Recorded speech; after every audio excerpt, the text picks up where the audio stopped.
Selamat datang di Zona Maji, di mana kamu akan mendengarkan cerita-cerita buatanku sendiri.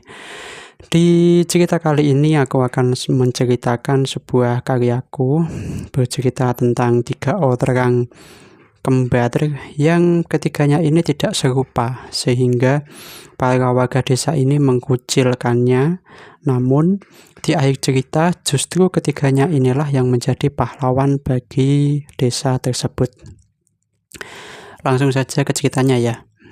Jadi, di sebuah desa yang ada di dekat hutan, tinggal seorang wanita yang bernamanya Dewi Astani.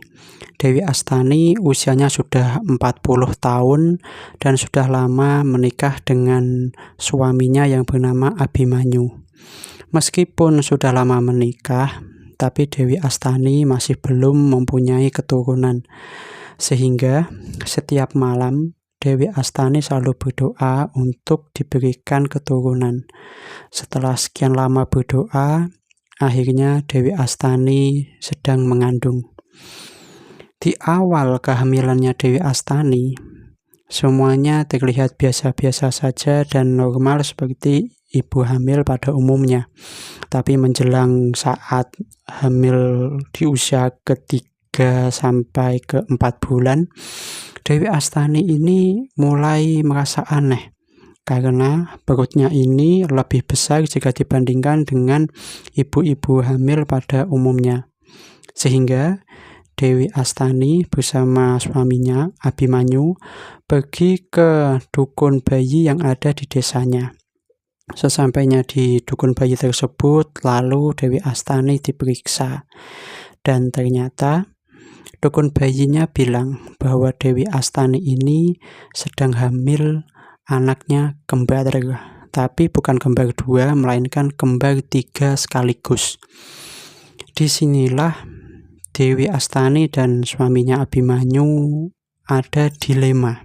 Di satu sisi mereka senang karena mempunyai anak, tapi di sisi lain juga mereka mulai berpikir, jika mereka langsung mempunyai 3 orang anak, maka biayanya pun akan berkali-kali lipat.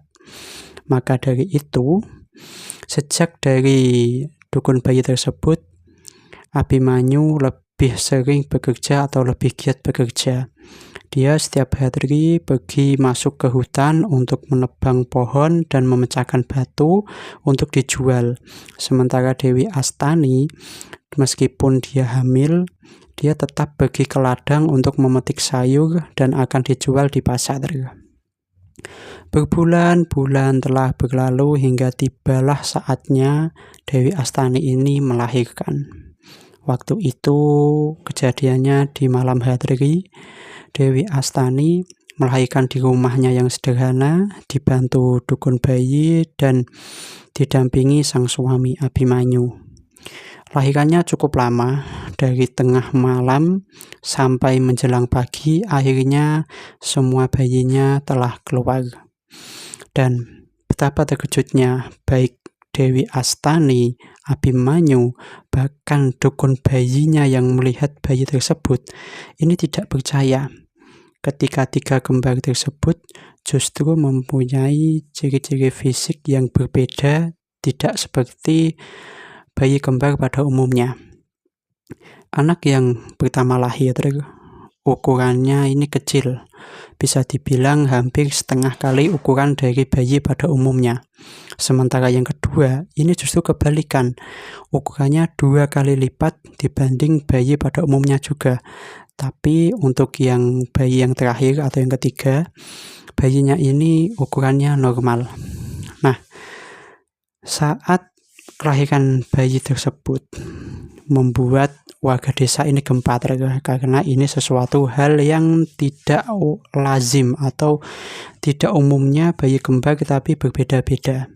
Sehingga kabar-kabar negatif mulai terdengar di telinga para warga dan menganggap bahwa keturunan dari Abimanyu dan Dewi Astani ini adalah anak jadi-jadian. Meskipun dianggap hal yang tidak baik, tapi Dewi Astani dan Abimanyu pun menganggap bahwa ketiganya ini ya anugerah dan merawat ketiga bayi tersebut dengan sangat baik. Dewi Astani juga sebagai ibu selalu mencurahkan kasih sayang. Abimanyu juga giat bekerja untuk menafkahi anak-anaknya. Untuk setiap anak diberi nama berbeda-beda. Yang pertama namanya Aji, yang kedua namanya Balu, dan yang ketiga namanya Candika. Ketiganya ini tumbuh normal meskipun keadaan tubuh Aji dan Balu ini berbeda dengan anak-anak pada umumnya. Nah, selama masa kecil, ketiganya ini tidak pernah bermain dengan anak-anak dari desa tersebut, karena setiap anak yang ada di desa selalu dilarang oleh orang tuanya untuk bermain dengan ketiganya, karena dianggap akan menimbulkan sebuah masalah. Meskipun seperti itu, ketiganya, baik Abimanyu, Balu, dan Candika, tidak pernah merasa kesepian. Mereka bertiga ini bermain bersama. Dan dari ketiganya ini mempunyai sifat yang berbeda-beda. Aji, dia ini suka mengamati sesuatu. Dia suka mengamati pohon, hewan, ikan. Terus dia juga sering mengamati para warga dari kejauhan. Yang para warga ini suka membuat kerajinan, baik itu kerajinan anyaman, kerajinan dari kayu, dan juga ada tetangganya yang membuat alat-alat dari besi. Si Aji ini selalu melihat dan mempelajari, sehingga Aji tumbuh sebagai anak yang pandai dan kreatif. Sementara si Balu, karena tubuhnya lebih besar daripada anak pada umumnya, tenaganya pun sangat kuat. Dia setiap hari pergi bersama Abimanyu ke dalam hutan untuk menebang pohon dan memecah batu. Sementara Candika, dia ini tertarik melihat para pasukan kerajaan yang sedang latihan di desanya. Dari kejauhan, Candika melihat para pasukan ini latihan pedang, latihan bertarung, dan latihan strategi. Setelah melihat pasukan tersebut, Candika ini pulang, lalu dia bicara dengan kakaknya, si Aji. Candika meminta kepada kakaknya Aji untuk dibuatkan pedang-pedangan dari kayu. Kemudian Aji mengambil kayu, dibuatnya menjadi pedang-pedangan, dan diberikanlah kepada adiknya Candika. Nah, Candika ini dengan pedang kayu tersebut, dia memperagakan apa yang dilihat saat melihat para pasukan kerajaan. Dia memainkan pedang, dia latihan bertarung, dan apa yang dilihatnya tersebut dipraktekannya. Setelah tumbuh dewasa, Aji menjadi seorang pengrajin yang bisa membuat apa saja, entah itu anyaman, kerajinan kayu, atau sesuatu yang dibuat dari besi. Sementara Balu, dia bekerja sebagai pemotong kayu dan pemecah batu menggantikan ayahnya Abimanyu yang sudah tua. Sementara Candika, dia mendaftar sebagai pasukan kerajaan. Dia pun masuk dan ikut pelatihan. Selama di pelatihan, Candika ini terkenal sebagai orang yang pandai. Setiap dia dilatih masalah pedang, pertarungan, dan strategi peterang, Candika ini dengan mudahnya dapat menyerap itu semua dan menjadikan Candika ini lebih unggul daripada teman-teman seangkatannya. Meskipun Candika ini sangat pintar dan ahli dalam semua yang dipelajarinya, tapi secara pangkat Candika ini sulit sekali naik jabatan. Banyak orang yang menganggap Candika ini sebagai orang yang aneh karena mereka tahu bahwa kedua kembaran Candika ini berbeda dengan dirinya. Suatu ketika, Candika berkelahi dengan temannya karena Candika sangat marah ketika temannya ini menghina keluarganya. Sehingga Candika dikeluarkan dari pasukan kerajaan. Setelah keluar, Candika kemudian pulang ke rumah membantu ibunya bekerja di ladang. Suatu saat, para warga desa ini mulai hobi berburu di hutan. Awalnya ada 3 orang yang masuk ke hutan untuk menangkap hewan. Setelah pulang, mereka mendapatkan seekor kijang, ukurannya besar. Kijang itu kemudian dipotong-potong dan dimasak. Setelah matang, kemudian semua warga ini diundang untuk makan-makan bersama. Semua diundang, kecuali keluarga Abimanyu dan ketiga orang anaknya. Setelah acara makan-makan itulah, warga desa ini mulai suka berburu di hutan. Hampir setiap hari orang-orang ini masuk ke hutan untuk menangkap hewan-hewan. Kemudian hewan itu diolah, dijadikan makanan. Kemudian bersama-sama warga desa mereka memakan hasil buruan tersebut. Dan setiap ada acara makan-makan, keluarga Abimanyu tidak pernah diajak sekalipun. Kegiatan perburuan itu berlangsung sudah hampir 1 tahun lamanya, hingga warga desa ini mulai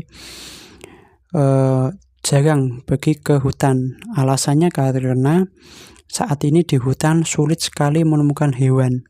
Bahkan tidak jarang orang yang pergi hutan kembali dengan tidak membawa hasil buruannya. Meskipun sulit sekarang mendapatkan hewan-hewan tersebut, tapi masih ada 1 atau 2 orang yang hobi pergi ke hutan untuk berburu. Dan ternyata masalah perburuan yang terlalu berlebihan inilah yang membuat desa menimpa sebuah masalah yang sangat serius. Waktu itu malam hari, salah satu warga desa keluar dari rumahnya, berada di belakang rumahnya. Waktu di belakang rumahnya tersebut, orang ini melihat di sebuah semak-semak ada 2 mata yang bercahaya. Karena dia ini penasaran, warga tersebut pun mendekati ke arah cahaya tersebut. 2 mata itu bersinar di kegelapan. Orang pun berjalan mendekati ke arah 2 mata tersebut. Begitu jaraknya sekitar 1-2 meter, tiba-tiba dari semak-semak itu melompat seekor harimau dan menyerang warga tersebut. Kejadiannya sangat cepat, sehingga warga desa tersebut diseret masuk oleh harimau ke dalam hutan. Keesokan harinya, semua warga gempar karena ada salah satu warga yang hilang. Semuanya mencari, tapi tidak ketemu. Mereka hanya menemukan sebuah bercak darah dan jejak kaki. Awalnya mereka mengira apakah orang ini dibunuh, tapi karena melihat ada jejak kaki di situ, mereka semua yakin ini serangan binatang. Lalu salah satu bilang bahwa ini mungkin serangan harimau. Tapi banyak warga yang tidak meyakini hal tersebut. Karena selama sejarah yang sangat lama, tidak pernah ada harimau yang masuk ke dalam desa tersebut. Lalu, 1 minggu kemudian, hal buruk terjadi lagi. 2 kejadian terulang. 1 orang hilang ketika berada di ladang, dan 1 orang hilang ketika sedang mencari kayu bakar. Ciri-ciri keduanya ini sama. Di tempat hilangnya tersebut ditemukan bercak darah dan sebuah jejak kaki. Dari sinilah warga desa mulai yakin bahwa harimau mulai masuk ke desa. Banyak sekali orang yang mulai ketakutan dan jarang keluar rumah. Nah, meskipun situasi desa ini mulai mencekam, tapi Dewi Astani dan Candika tetap pergi ke ladang untuk memetik sayuran. Candika tahu saat ini kondisinya tidak aman. Candika membawa sebuah belati kecil yang diselipkan di pinggangnya untuk jaga-jaga. Selama ibunya yaitu Dewi Astani memetik sayuran, Candika ini berdiri dan melihat ke segala arah kanan, arah kiri, depan, belakang, semuanya diawasi oleh Candika. Dia tidak ingin ada satu tempat yang terlewat, karena Candika tidak mau ibunya atau bahkan dirinya juga menjadi ancaman dari hewan-hewan liar yang terkenal sedang menyerang desa. Saat itu Candika masih belum mengetahui secara pasti bahwa hewan yang menyerang itu adalah harimau. Setelah cukup lama Dewi Astani ini memetik sayuran, tiba-tiba terdengar suara langkah kaki yang menginjak daun kering. Krak. Terus gak berapa lama terdengar lagi krak. Nah, Candika yang sudah pengalaman sebagai pasukan kerajaan tahu ini ada sesuatu yang mendekat, entah itu hewan atau manusia. Candika pun melihat ke sekeliling. Dia melihat tidak menemukan sesuatu. Dan Candika yakin ini hewan. Terus Candika terus mengawasi hingga akhirnya di jarak sekitar 10 meter dari Dewi Astani memetik sayuran, terlihat seekor harimau berlari menuju ke Dewi Astani. Harimau itu tiba-tiba melompat dan dengan cepat Candika mendorong ibunya sehingga ibunya selamat, tapi Candika lah yang diserang oleh harimau tersebut. Candika jatuh ke tanah dengan harimau menggigit pundak sebelah kirinya dan darah pun mengucur dengan sangat banyak. Dengan menahan rasa sakit, Candika mengambil belati yang dia bawa kemudian menyerang mata kiri harimau tersebut. Harimau itu kesakitan lalu melepaskan gigitannya dan lari masuk ke hutan lagi. Setelah serangan tersebut, Dewi Astani menghentikan memetik sayuran di ladang. Dia buru-buru membawa Candika pulang ke rumah untuk diobati. Saat Candika dan Dewi Astani ini berjalan di kampung, para warga ini melihat dengan heran apa yang sebenarnya terjadi kepada Candika. Lalu salah satu warga bertanya, Dewi Astani, kenapa anakmu ini? Lalu Dewi Astani bilang, anakku habis diserang oleh harimau. Di mana? Waktu di ladang. Wah, akhirnya semua warga ini yakin bahwa kejadian orang hilang ini memang diserang oleh harimau. Sejak kejadian Candika diserang di ladang itu, saat ini warga desa benar-benar ketakutan. Mereka sangat ketakutan sampai-sampai tidak berani pergi ke ladang, pergi mencari kayu, bahkan melakukan aktivitas-aktivitas di luar rumah. Situasi yang seperti ini membuat kepala desa mulai khawatir jika hal ini terus berlanjut, situasinya akan semakin gawat. Akhirnya, kepala desa mengumpulkan semua warganya ke balai desa untuk mengadakan rapat guna mencari solusi dari masalah ini. Semua warga datang, termasuk Abimanyu, Dewi Astani, dan ketiga anaknya. Di rapat itulah kepala desa memimpin rapatnya dan menanyakan kepada warganya apakah ada warga yang punya solusi untuk menghadapi masalah ini. Salah satu warga kemudian berdiri dan menyampaikan pendapatnya. Dia mempunyai ide bagaimana kalau kepala desa melapor ke pihak istana untuk meminta dikirimkan pasukan dan pasukan ini akan menangkap harimau tersebut. Nah, rencana dari satu warga itu didengar oleh semuanya dan semuanya merasa bahwa ini ide yang bagus, bisa dilakukan. Tapi kepala desa mengatakan sesuatu yang membuat mereka ini putus asa. Kepala desa bilang, saat ini istana sedang melakukan perang oleh lawan kerajaan sebelah. Sehingga para pasukan yang ada dikirim ke medan perang untuk bertarung. Sehingga pihak kerajaan atau pihak istana tidak bisa mengirimkan pasukan untuk mengatasi masalah seperti ini. Semuanya pun diam karena mereka sudah tidak punya ide lagi bagaimana cara menangkap harimau atau membunuh harimau tersebut. Hingga akhirnya Candika yang berada di belakang, dia berdiri lalu mengatakan kepada kepala desa, "Wahai kepala desa, aku mempunyai ide. Karena aku mantan dari pasukan kerajaan, maka aku mempunyai pengalaman untuk mengatasi masalah seperti ini. "Seperti apa yang kamu maksud, Candika?" kata kepala desa. "Aku punya 2 rencana. Satu, kita harus membuat tempat perlindungan. Dan yang kedua, kita akan membuat jebakan untuk menangkap harimau tersebut." Maksudnya seperti apa? Jadi gini kepala desa, aku rencananya mau membuat balai desa ini sebagai tempat perlindungan dengan membuat pagar yang mengelilinginya. Setelah itu, kita harus membuat jebakan untuk menangkap harimau tersebut. Dan karena tidak ada yang mempunyai ide lain dan ide Candika juga tidak budruk, akhirnya warga desa mau mengikuti saran atau ide dari Candika tersebut. Kemudian balai desa ini akan dibuat sebagai tempat perlindungan.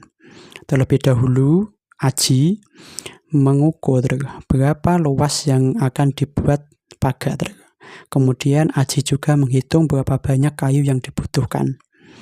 Setelah dihitung-hitung, akhirnya orang-orang ini mulai pergi ke pinggiran hutan untuk menebang kayu. Nah, yang pergi ini sebagian dari kelompok laki-laki. Karena sebagian lainnya ini ada di balai desa, jaga-jaga jika terjadi serangan dari harimau yang mendadak. Di antara orang-orang yang pergi ke pinggir hutan untuk menebang pohon, ini dibagi 2 kelompok lagi. Satu kelompok yang bertugas untuk menebang kayu dan satu kelompok lagi berjaga-jaga jika ada serangan harimau. Nah, salah satu orang yang menebang itu adalah si Balu. Karena Balu mempunyai tenaga yang sangat kuat sehingga dia dengan cepat menebang pohon tersebut. Nah, setelah pohon-pohon ini ditebang, kemudian para warga mulai mengangkut pohon tersebut ke balai desa. Di sanalah kayu-kayu ini kemudian dipotong-potong dan dijadikan pagar. Nah, karena orangnya banyak dan kompak, akhirnya orang-orang ini dapat menyelesaikan pembuatan pagar yang mengelilingi balai desa tersebut sebelum malam. Dan di pagar itu dibuat juga sebuah pintu untuk keluar masuk orang-orang. Sebelum malam, semua warga ini masuk ke balai desa untuk berlindung. Dan mereka juga membawa masuk hewan-hewan peliharaannya seperti ayam dan kambing. Malam itu, setelah semuanya masuk ke dalam balai desa, pintu dikunci. Setelah sekian lama, warga desa ini merasa tenang karena ada perlindungan pagar yang mengelilingi tersebut. Namun tiba-tiba saat semuanya sedang tertidur, tiba-tiba mereka harus bangun karena mendengar sebuah auman harimau yang sangat keras. Suara harimau itu terdengar dari luar gerbang, luar pintu dari pagar yang dibuat tadi. Warga tersebut otomatis bangun dan anak-anak yang ada di balai desa juga menangis karena ketakutan. Tapi Candika kemudian menjelaskan, semuanya tidak perlu takut karena di dalam sini semuanya aman. Pagar ini tingginya 3 meter dan harimau tidak bisa melompat setinggi itu. Akhirnya pagi pun datang dan warga desa semuanya selamat dari serangan harimau tersebut. Setelah meneliti sekitar balai desa tersebut bahwa semuanya aman, orang-orang pun mulai keluar. Lalu Candika berencana untuk melanjutkan rencana kedua, yaitu membuat jebakan untuk menangkap harimau. Tapi untuk rencana kedua ini, para warga tidak ada yang mau ikut karena mereka sudah ketakutan ketika semalam mendengar auman harimau yang sangat menakutkan tersebut. Ya udah, terpaksa cuma 3 orang yang menjalankannya, yaitu si Aji, Balu, dan Candika.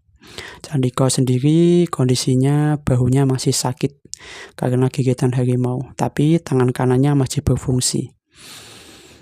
Lalu, sebelum membuat jebakan, mereka harus tahu dari arah mana harimau ini datang. Lalu mereka bertiga meneliti setiap jejak-jejak yang ada di desa. Satu persatu jejak diteliti sambil mereka semua membawa golok untuk jaga-jaga jika harimau menyerang. Setelah semua jejak kaki diperiksa, akhirnya ditarik kesimpulan bahwa harimau tersebut menyerang dari arah selatan. Berarti kita harus membuat jebakan di sebelah selatan. Dengan kayu-kayu sisa pembuatan pagar dari kemarin, Balu kemudian membawanya ke arah selatan untuk dibuat bersama kakaknya Aji sebuah jebakan guna menangkap harimau tersebut. Jebakan ini ukurannya panjangnya 3 meter, lebarnya 2 meter, dan tingginya 2 meter. Lalu jebakan itu mempunyai sebuah pintu yang dapat naik dan turun dengan sebuah tali. Jadi fungsi tali tersebut dapat dilepaskan ketika harimau sudah masuk ke dalam jebakan tersebut. Setelah jebakan selesai, tinggal satu hal, yaitu umpan. Mereka butuh seekor kambing untuk umpan harimau datang. Nah, mereka bertiga pun kembali ke balai desa untuk meminta seekor kambing sebagai umpan. Tapi, dari sekian orang yang mempunyai kambing, tidak ada satupun yang mau memberikan kambing tersebut. Wah, si Candika ini kemudian menjelaskan, kambing tersebut akan digunakan sebagai umpan. Dan kalau nggak ada kambing, ya nggak bisa menangkap harimau tersebut. Tapi setelah dijelaskan, warga yang mempunyai kambing masih tidak mau memberikan kambing sebagai umpan. Candika dan Balu sudah emosi. Bagaimana bisa warga ini ingin menyelesaikan masalah tapi tidak mau berkorban walau hanya satu kambing pun. Si Aji, karena dia sebagai kakak tertua, dia mengetahui kalau kedua adiknya ini sampai marah bisa gawat dan menimbulkan kekacauan. Akhirnya Aji membawa Balu dan Candika keluar dari balai desa menuju ke jebakan yang dibuat tadi. Karena Aji tahu kalau sudah terlalu lama di sini, emosi kedua adiknya akan semakin tinggi. Cukup lama, baik Aji, Balu, dan Candika ini memikirkan umpan apa yang akan digunakan untuk membuat jebakan tersebut. Hingga akhirnya, Aji membuat ide yang sangat-sangat beresiko. Candika, dengarkan, aku punya ide. Ide apa, Kak? Kita kan nggak punya kambing. Iya, kita nggak punya kambing, terus aku berencana kalau aku yang akan menjadi umpan. Hah? Jangan, terlalu beresiko. Aku nggak mau kakak sampai terjadi apa-apa gara-gara menangkap harimau tersebut. Kita nggak punya pilihan, kita nggak punya kambing. Ya udah, biarkan aku saja.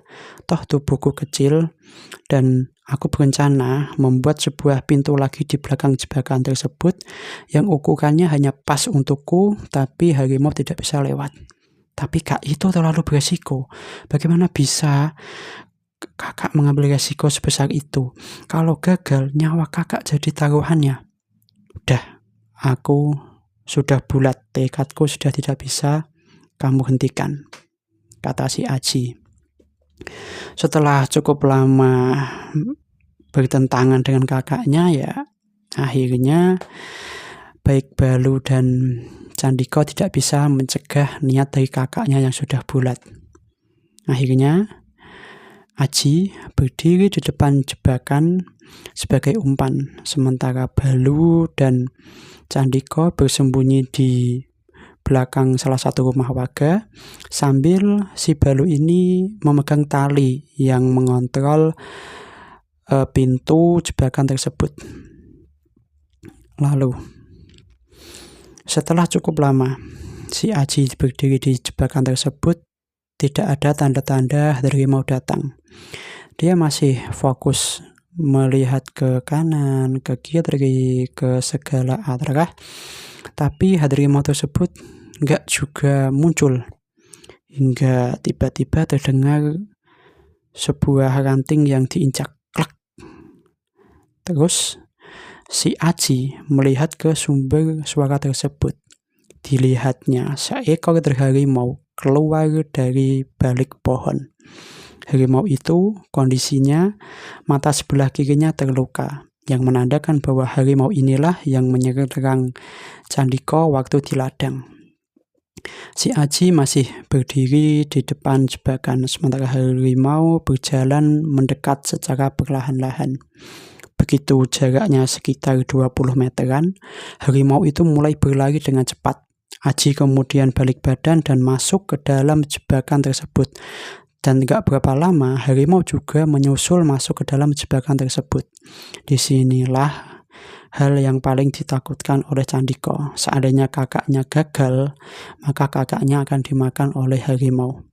Namun, beberapa saat kemudian, si Aji ini berhasil keluar melalui pintu kecil yang dia buat. Setelah itu, Candika menyuruh Balu, "Kak, Balu, cepat, lepaskan talinya." Begitu tali dilepaskan, pintu pun tertutup dan harimau berhasil ditangkap. Setelah berhasil menangkap harimau tersebut, mereka bertiga kembali ke balai desa untuk memberitahu warga bahwa harimau telah berhasil ditangkap. Wah, mendengar itu para warga pun sangat senang dan menganggap bahwa masalah yang selama ini ditakutkan telah selesai. Tapi si Aji memberitahu sesuatu yang tidak diharapkan oleh para warga desa. Aji bilang, waktu dia meneliti jejak kaki di sekitar desa untuk mengetahui tempat munculnya harimau, Aji menemukan jejak-jejak kaki harimau yang ukurannya berbeda-beda. Terus warga desa bilang, "Terus apa masalahnya?" Aji lalu berkata, kalau ada jejak kaki yang berbeda, berarti ada harimau lain juga yang masuk ke dalam desa. Dan Aji mengatakan, dari sekian banyak jejak kaki itu, ada satu jejak kaki yang ukurannya 2 kali lipat dari ukuran harimau yang ditangkap hari ini. Dan harimau itu kemungkinan adalah harimau yang paling besar di hutan. Mendengar itu, para warga ini kembali ketakutan. Aduh, masalahnya belum selesai gitu kan. Terus Aji menawarkan sebuah solusi. Ada sebuah solusi. Bagaimana agar harimau-harimau ini tidak sampai masuk ke desa lagi. Bagaimana caranya? Kita harus melepaskan kambing dan ayam ke hutan. Wah, mendengar itu, para warga pun protes. Kenapa kita harus melepaskannya? Itu adalah perbuatan yang sia-sia. Aji, yang sebenarnya dari tadi itu sudah emosi karena para warga ini tidak mau memberi kambing waktu tadi, ini akhirnya marah. Kalian tahu nggak kenapa harimau sampai masuk ke dalam hutan? Masuk ke dalam desa. Semua ini karena ulah kalian yang berburu hewan di hutan secara membabi buta. Jumlah hewan di dalam hutan saat ini jumlahnya tinggal sedikit, mengakibatkan harimau-harimau ini kelaparan dan masuk ke dalam desa untuk mencari makan. Mencari makannya ya tidak lain ya kalian semua ini. Sekarang kalian tinggal pilih, mau melepaskan kambing sama ayam atau kalian semua dimakan oleh harimau. Mendengar itu, semua warga diam. Karena kebetulan waktu itu sudah sore, akhirnya para warga desa ini masuk lagi ke balai desa, kemudian pintunya dikunci dan mereka bermalam lagi di balai desa tersebut. Malam harinya, sesuatu yang mengerikan terjadi. Di balik pagar terdengar suara auman harimau di mana-mana, di berbagai arah, baik itu di barat, timur, utara, selatan. Suara harimau ini terus saja terdengar. Bahkan salah satu warga yang penasaran, dia memberanikan diri untuk mengintip di celah pagar yang ada. Dan di balik celah tersebut, warga melihat banyak sekali mata-mata harimau yang bersinar di tengah malam. Lalu mata harimau itu perlahan-lahan mulai mendekat. Karena ketakutan, warga itu pun akhirnya kembali lagi masuk ke balai desa. Malam hari itu tidak hanya auman harimau yang terdengar, tapi juga terdengar cakaran-cakaran di sekeliling pagar yang telah dibuat. Semua warga tidak ada yang tidur karena ketakutan. Ketika esok pagi dan suasana sudah terang dan tidak terdengar lagi suara harimau, orang-orang ini mulai memberanikan diri keluar dari balai desa. Lalu mereka melihat ke sekeliling pagar, dan di sekeliling pagar itu banyak sekali bekas-bekas cakaran harimau. Dengan kondisi semalam yang menakutkan dan banyak cakaran di pagar tersebut, akhirnya para warga mau mengikuti perkataan Aji. Kambing-kambing dan ayam milik warga kemudian dilepaskan ke tengah hutan. Semuanya, tidak ada yang disisakan. Setelah melepas hewan-hewan tersebut ke hutan, malamnya mereka atau warga semua masih tidur di balai desa tersebut. Dan setelah pelepasan tersebut, malamnya tidak terdengar ada suara auman harimau di desa. 1, 2, 3 hari tidak terdengar suara auman lagi. Sampai 1 bulan masih tidak terdengar. Lalu Aji, Balu, dan Candiko ini berkeliling desa untuk meneliti apakah ada jejak-jejak harimau yang baru. Setelah berkeliling, mereka tidak menemukan ada jejak kaki baru. Lalu hal ini disampaikan ke kepala desa. Wahai kepala desa, aku telah memeriksa bahwa tidak ada jejak kaki harimau baru. Berarti sekarang harimau sudah tidak masuk ke desa. Setelah kejadian tersebut, perlahan-lahan para warga desa ini kemudian berani kembali ke rumahnya dan melakukan aktivitas secara normal. Dan untuk mencegah masalah tersebut terulang, kepala desa membuat peraturan. Semua orang tidak boleh memburu hewan yang ada di hutan, dan siapa saja yang melanggar akan dihukum. Setelah kejadian harimau masuk ke desa tersebut, saat ini Abimanyu, Dewi Astani, dan ketiga anaknya sudah tidak dikucilkan oleh warga desa lainnya. Bahkan warga desa telah menganggap mereka semua adalah saudara-saudara mereka juga. Akhirnya mereka semua, yaitu Aji, Balu, dan Candiko, dianggap pahlawan oleh para warga desa. Itulah cerita kali ini. Terima kasih sudah mendengarkan, dan nantikan juga cerita-cerita yang aku buat lainnya. Semoga bisa konsisten dalam membuat konten, dan ya semoga lebih baik lagi. Sekian dan sampai jumpa.